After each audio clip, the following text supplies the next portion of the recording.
Hello everyone, welcome to our channel Excellence in Math. I am Praveena P. Before going to start today's concept, I would like to ask few questions.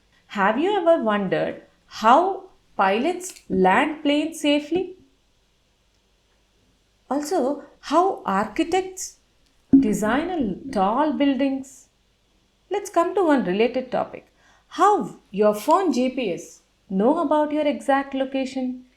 Have you ever think about all these things?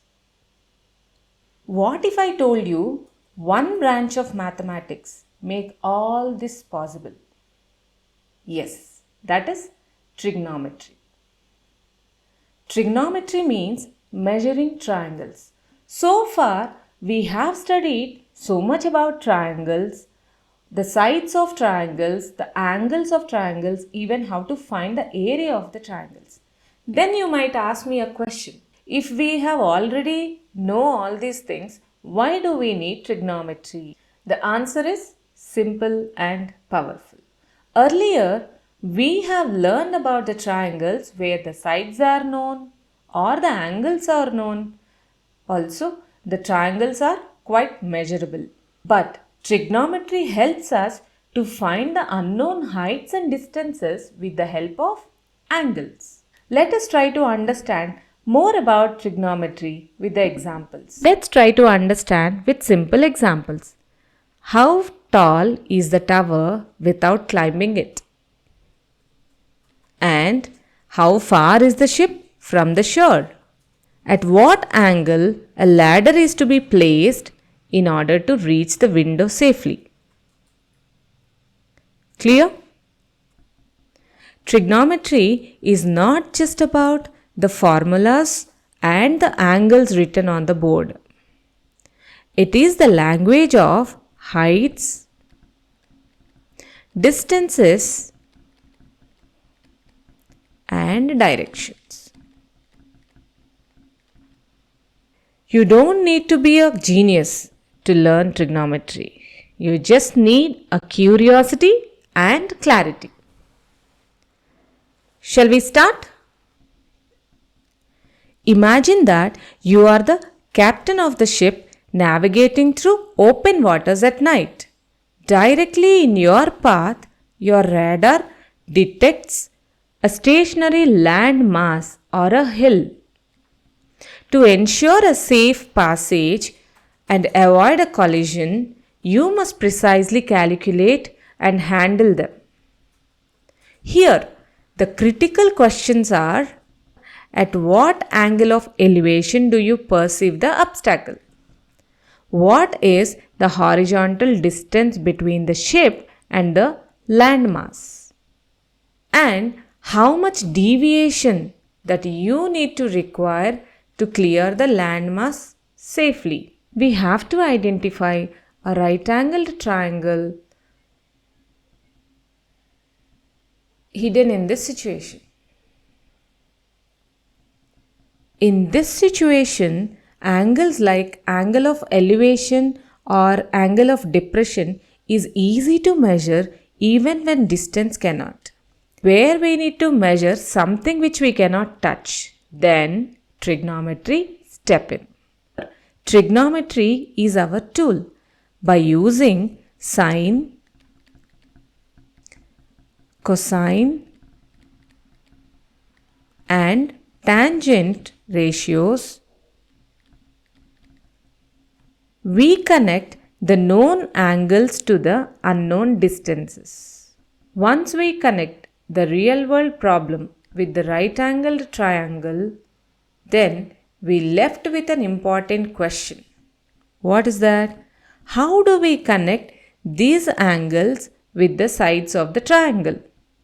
In trigonometry, with respect to each angle, theta, each side gets a specific role. For example, like this is opposite side, this one is adjacent side and hypotenuse. Instead of comparing the sides randomly, trigonometry compares them significantly. When we compare opposite side with the hypotenuse, we get sine. So, sine theta can be written as opposite side by hypotenuse. Sine tells us how much height is involved in the given angle theta. When we compare the adjacent side with the hypotenuse, we get cosine, that is cos. Cos theta is equals to adjacent side by hypotenuse. Cosine helps us to understand how much horizontal distance is covered in this particular angle theta.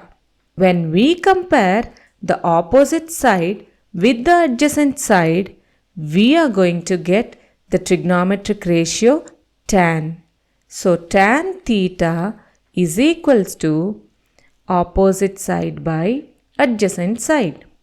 Tangent shows how steep it is. So sine, cosine and the tangent are not just formulas. They describe the relation between the angles and the sides of a right angled triangle. Once we understand this relationship, solving a real world problems becomes natural. And these ratios remain the same for the angle, no matter how big is the triangle. We measure something which we cannot touch with the help of trigonometry. Hope you are clear? So we understood that we can find the unknown distances with the help of identifying the right angle hidden in the situation. Let's take this as an example and how the trigonometric ratios are going to help us to find out the unknown distance with existing angle. So here in this right angled triangle, we can say that the angle of elevation is also as 30 degrees by using alternate interior angle property. Right? So now we know one angle and one side of a right angled triangle. With the help of trigonometric ratios, how we are going to find out the missing distance. Okay, for that we just need to identify which trigonometric ratio is suitable.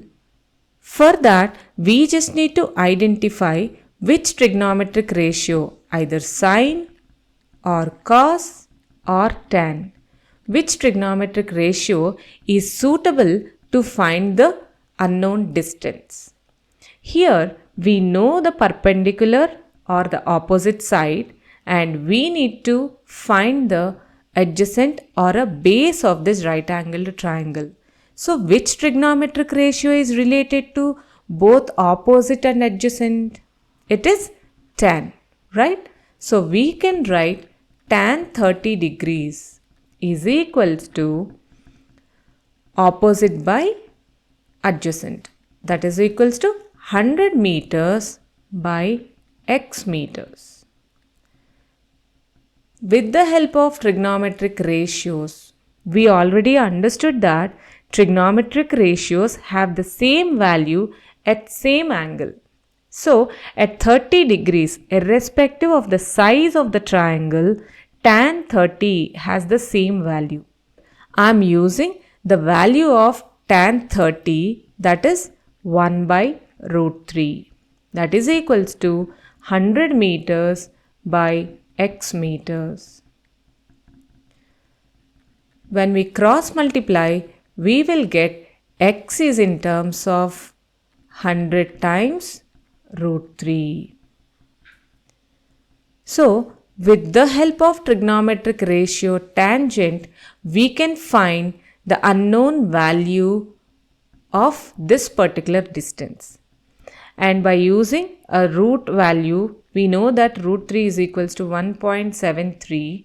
We can substitute here, that is 100 times 1.73, that is equals to approximately 173. You are clear? With the help of this trigonometric ratios, we can easily able to find out unknown distances with the help of known angles.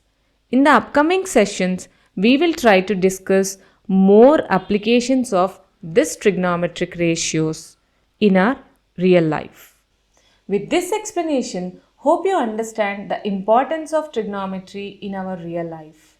If you want to know more about the trigonometrical ratios and the identities related to the trigonometric ratios and how these ratios are useful in order to find the solutions in the real life, you please feel free to comment below.